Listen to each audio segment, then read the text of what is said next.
In the headlines tonight, Prime Minister Abiy urges current generation to emulate Ethiopia's bright history for prosperity.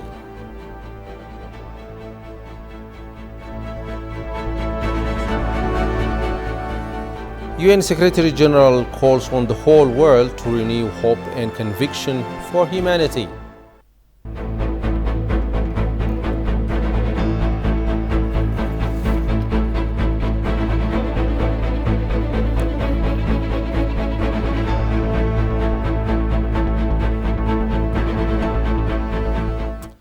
Good evening to you all. A very warm welcome to ETV News. I'm Grum Tariku.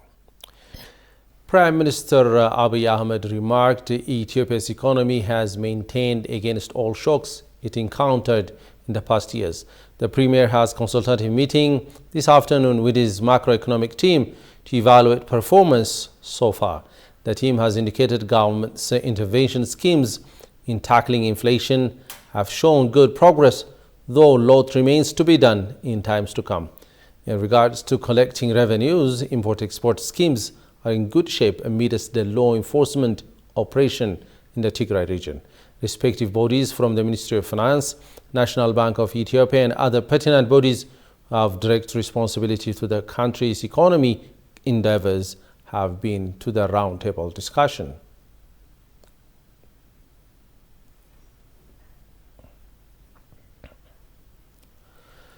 In another development, Prime Minister Abiy Ahmed said the current generation should learn from Ethiopia's forefathers' bright history to realize a prosperous Ethiopia.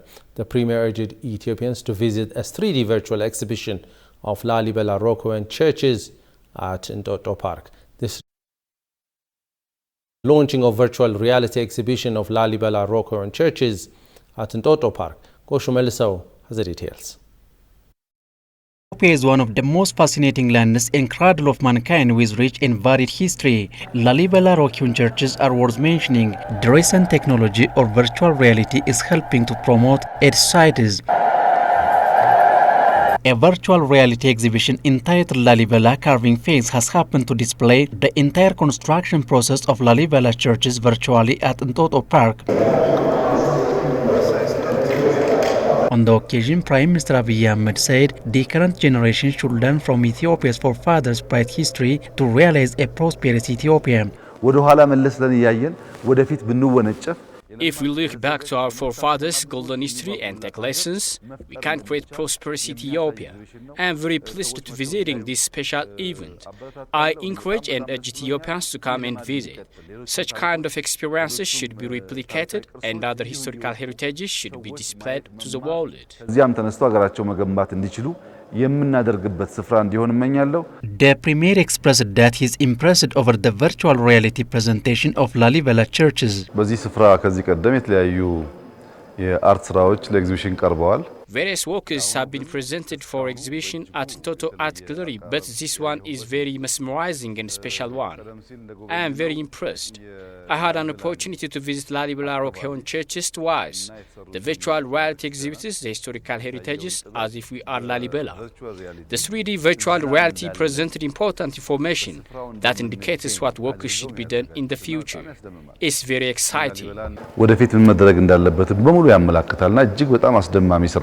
Abiy also underscored the power of imagination and inspires youth to be more creative. Parents and youth should understand the power of imagination in the virtual reality to create their own artists like Lalibela. In addition to existing knowledge and information you have, virtual reality helps to take lessons to create and change the nation. The event was organized in collaboration with French government and stays open for 2 months, it was noted. Deputy Prime Minister and Foreign Minister Demeke Mekonnen underscored that the Ethiopian government has achieved significant strides for collection and production of vital statistics. The 8th Conference of the Statistical Commission for Africa has kicked off here in Addis Ababa at the UNECA under the theme Modernizing Data Ecosystem in Africa to support regional integration. Shagayo Matau has the following report. For the first time, the 8th Conference of Statistical Commission for Africa is being held in Addis Ababa with the intent to strengthen the interrelated natural linkages, namely statistics and civil registration. The aim of the conference is to brainstorm the progresses made in civil registration and vital statistics by African countries and arrive at solutions to share experiences in vital statistics to achieve the 2030 SDGs and AU Agenda 2063. In his opening remarks, Deputy Prime Minister and Foreign Affairs Minister Demeqa Mekonnen said Ethiopia has achieved significant strides in civil registration and vital statistics. In my country, the Ethiopian Statistics Service is carrying out several activities to modify and update statistics. For Ethiopian Statistics Service surveys and census, electronic devices are utilized to collect and transmit data. This improves quality, speed, and economize manpower and cost.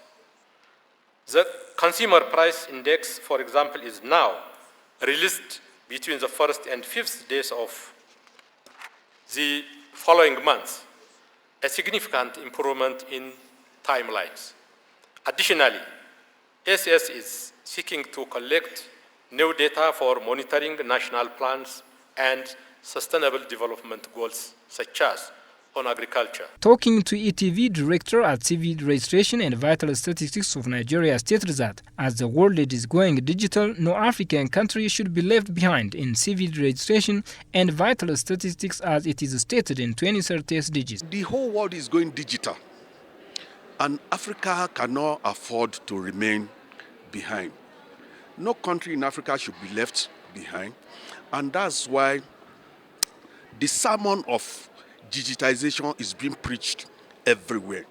So, and concerning civil registration and vital statistics, we cannot just afford not to go digital because it makes the job easier, it makes interoperability easier, and data sharing becomes a very easy thing. So, digitization is in thing all over the world today, and Africa cannot afford to be left behind. Oliver Changana, director of the Africa Center for Statistics at ECA, for his part underscored that African countries are making tremendous progress in digitizing vital statistics using tablet and mobile phones, including Ethiopia. I think what we are seeing that a number of countries are beginning to make progress. But of course, progress is being made at different levels. Some countries are making progress, some countries are a little bit slower. But why? Because the internet penetration in countries is different.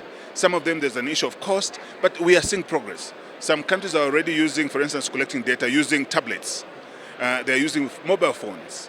That is a good trend. And during the 2020 round of censuses, we have more than 31 countries that are collecting data using tablets. That means countries are moving in the direction that we want. But we want to transform, to modernize, to digitalize all the statistical systems, but also be able to inform the development processes, the decision process, in much more timely than what is happening at the moment. Ethiopia is currently intervening its development endeavors with efficient data system and also striving hard to make wise use of artificial intelligence outputs to ensure its growth and transformation plans. In another development, Ethiopian delegation left for South Africa for AU-led peace talks. In the meantime, government of Ethiopia is working in coordination with humanitarian agencies to continue providing humanitarian aid in parts of Tigray. It has also requested the operators of essential services to expedite their preparation to resume services in these areas. The government is also exploring ways in which public administration and social services in these areas could begin in consultation with the local population. Meanwhile, the government of Ethiopia will be participating in the AU-led peace talks that's going to be held in South Africa. The government of Ethiopia views the talks as an opportunity to peacefully resolve the conflict and consolidate the improvement of the situation on the ground brought about through the sacrifices of the Ethiopian National Defense Forces.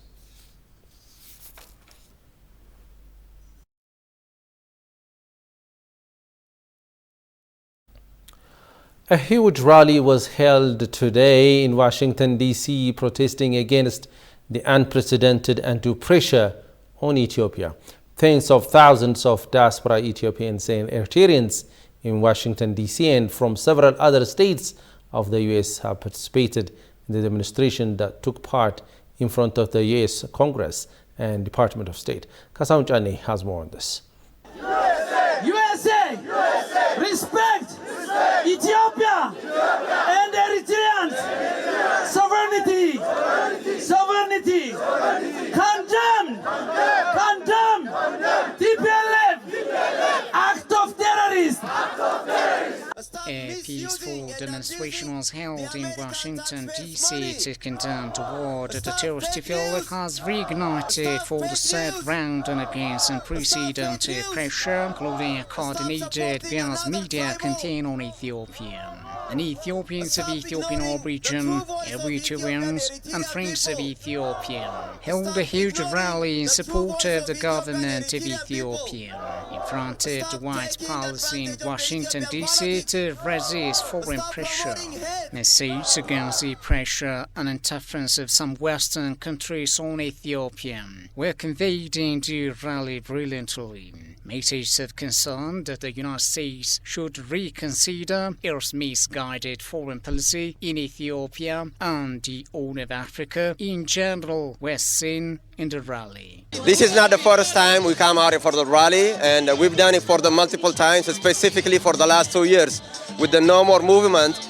We've made a successful movement, but today you can see the turnout. We've had a successful turnout previously.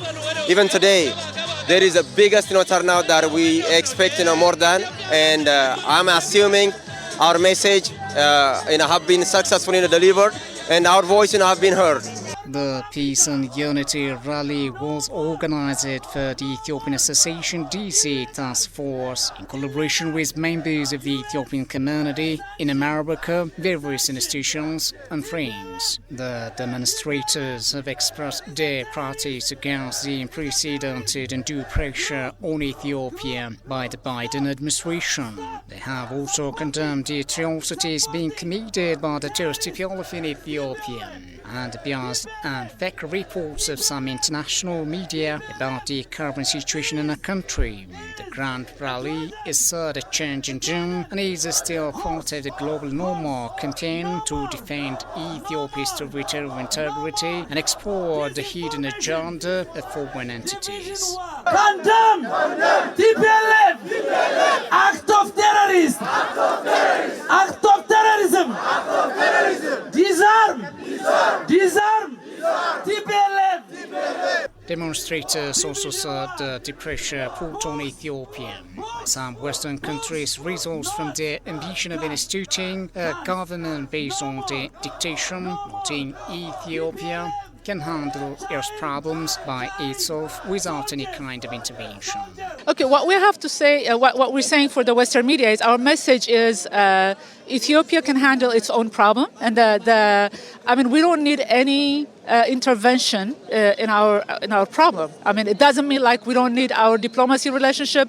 It doesn't mean like we are we are supported the West or East. But as we see for the last couple of years, it's evident that the news are always screaming every leaders, either EU or US or ambassadors or senators, everybody is screaming as soon as Ethiopia is advancing toward defeating the terrorist group.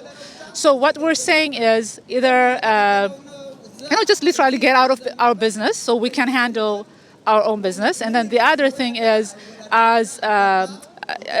it's not a secret that the TPLF lead Ethiopia for the last 27 years, which they were never complain about it, and US was by our side, and Ethiopia has, whether we agree with the government or not, Ethiopia has elected government right now, and then if we don't like our government, it's our right to change our government with another election. So I'm not saying it was a perfect election, but it was the closest to perfect we had in years. I mean, the first time. It was also noted the Ethiopian embassy in the United States of America announced that the rally was a show of solidarity between Ethiopians, Eritreans, and friends of Ethiopia as a whole that are living in America, besides their role of true patriotic achievement for the development of Ethiopia and the continent at large. Act of terrorism! Act of terrorism! Disarm! Disarm! Disarm! TPLF! For sustainable peace! Peace! And security! In Horn of Africa!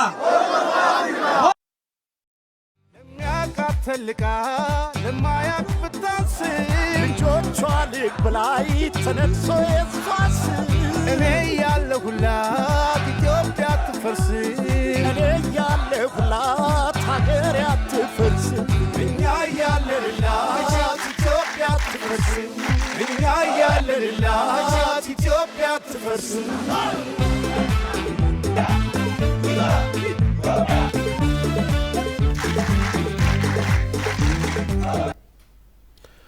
In a related development, Ethiopians are showing their unwavering position on how to discard the undue foreign pressure.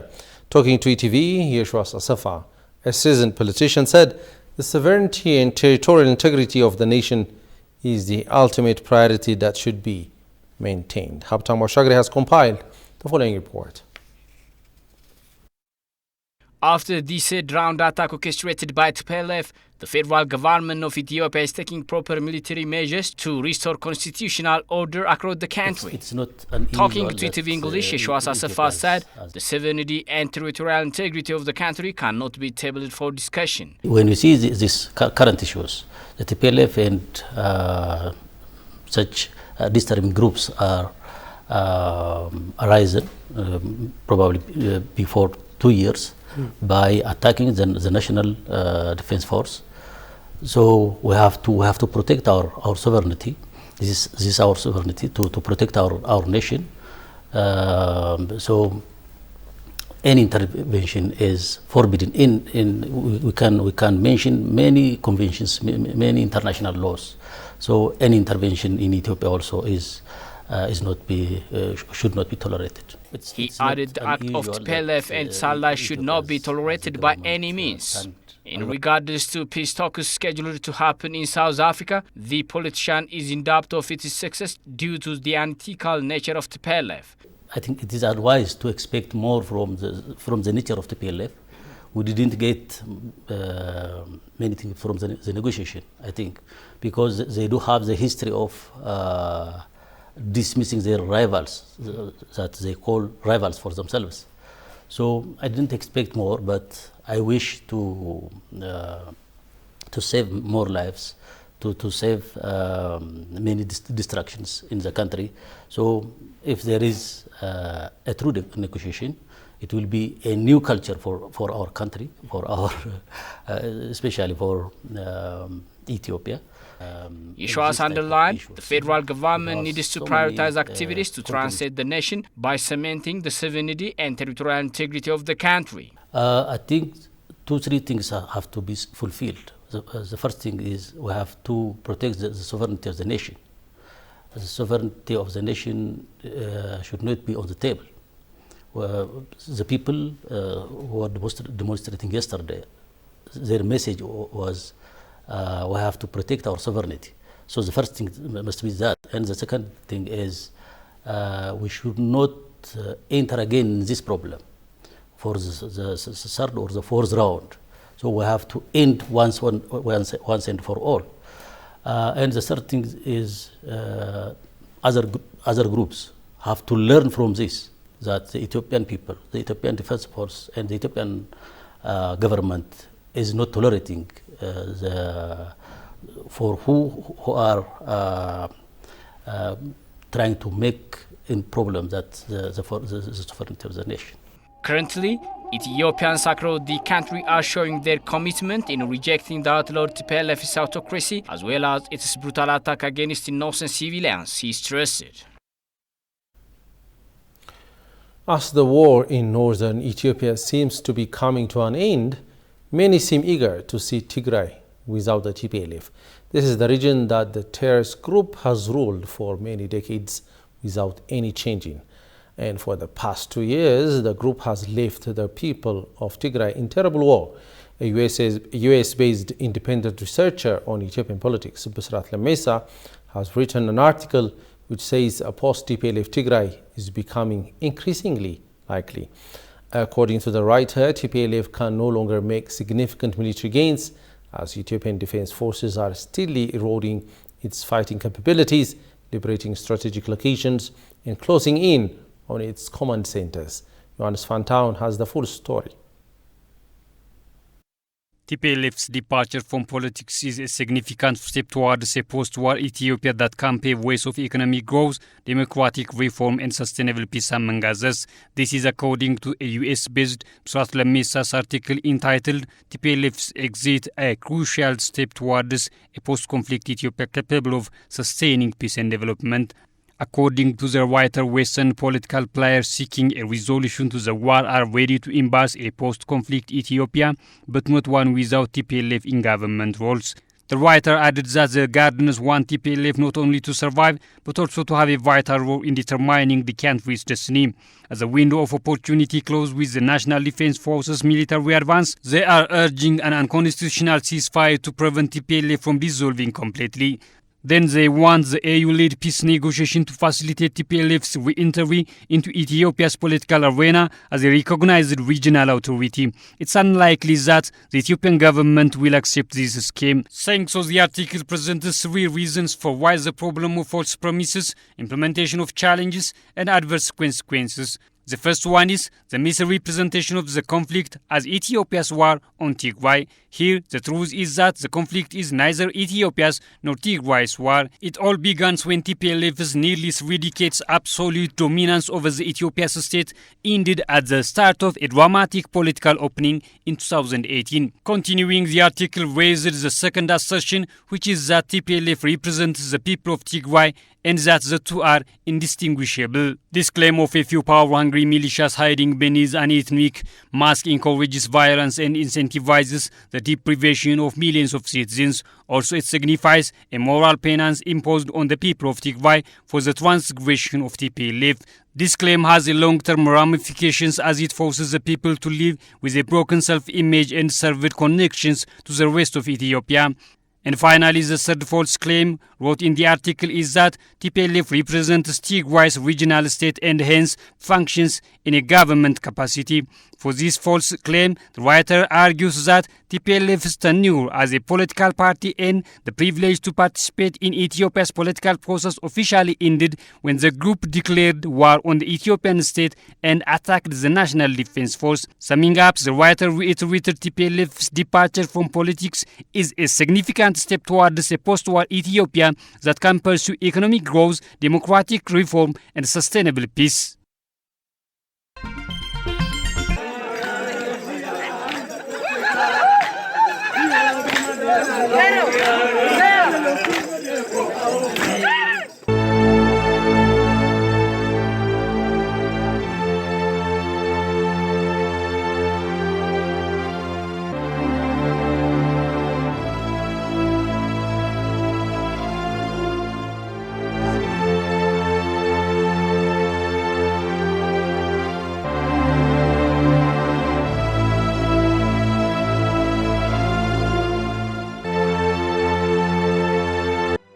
ደህና መጣችሁ ማጎ ብሔራዊ ፓርክ በጣም በተፈጥሮ ጸጋ ውብ የሆነችና በተራሮች የተከበበች መሃላ እንዲሁም ታንዛኒያ ግሮንጎሮ የምትባል የኢኮሎጂ ጥበቃ ቦታን የምትመስል ነው መሃላ ይሄ ውስጥ በዚህ ብሔራዊ ፓርክ ውስጥ እንግዲህ በኢትዮጵያ ካሉት አንጋፋ የተባለ ከፍተኛ ገቢ የሚሰበስብ እስከ 2.4 ሚሊዮን በአመት ገቢ የሚሰበስብ የቱሪስት መስህብ ዙሪያው በባህላዊ የታጀበ ማህበረሰብን ያቀፈ ነው።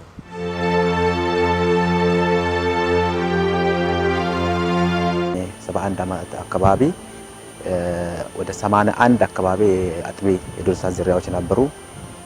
ከነዛ ውስጥ ትላልቅ አጥቢ የዱር እንስሳት የሚባሉት ጎሽ፣ ዝሆን፣ ዲፋርሳ፣ ሌላ ይሄ እነዚህ ስጋ በል የሆኑት አንበሳ፣ ነብር የመሳሰሉት አሉ።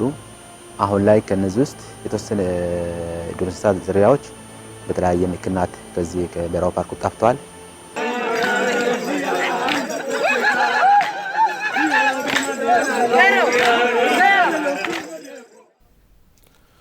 Welcome back, and you are watching ETV News.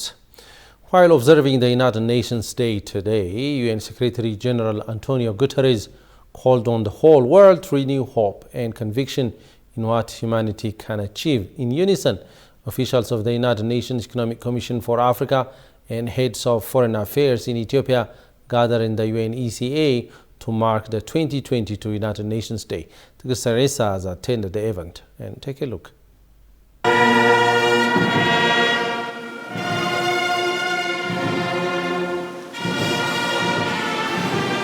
United Nations Day recognizes the founding of United Nations UN in 1945. The celebration is observed annually in October 24th. Here in Ethiopia, UN Day has been observed in the premises of UN Economic Commission for Africa in an attendance of diplomatic corps.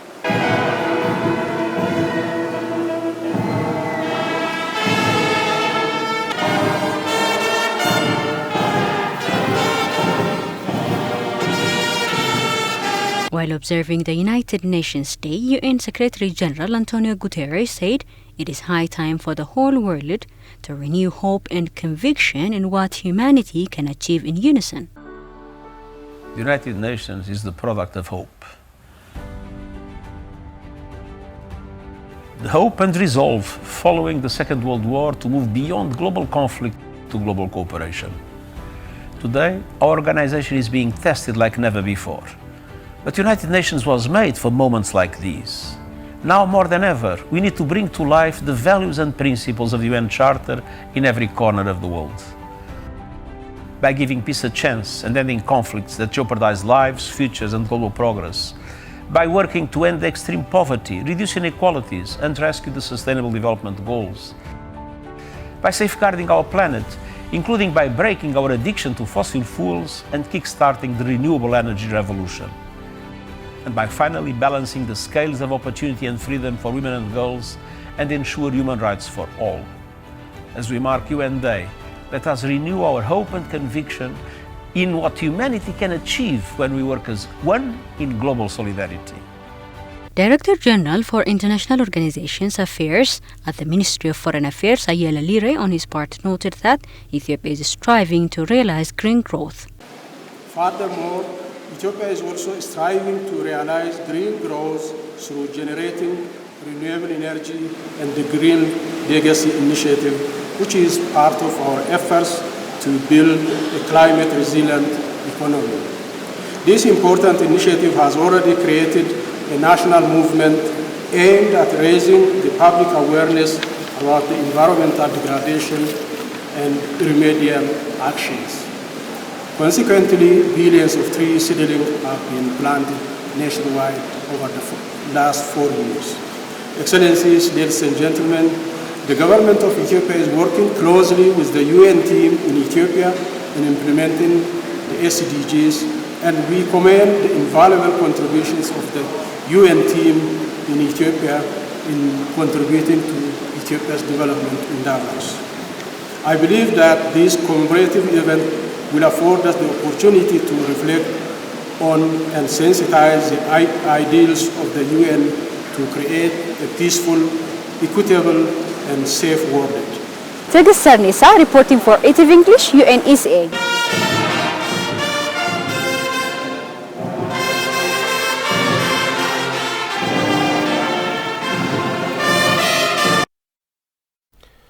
Giant mountains of discard fashion from Europe, the US and Asia is creating a new problem, according to environmentalists in Kenya.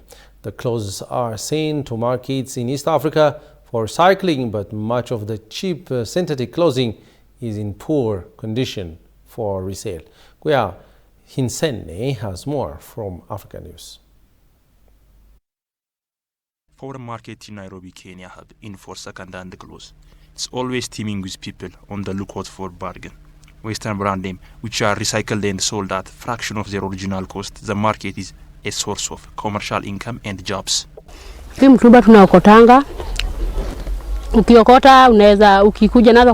some of the clothes that we find to our children, and we also wear some. We also have people who come to buy the clothes from us. We make money from the sales and also wear the leftovers. What the traders in Ginkoba market cannot sell get burned or dumped onto waste like this one here.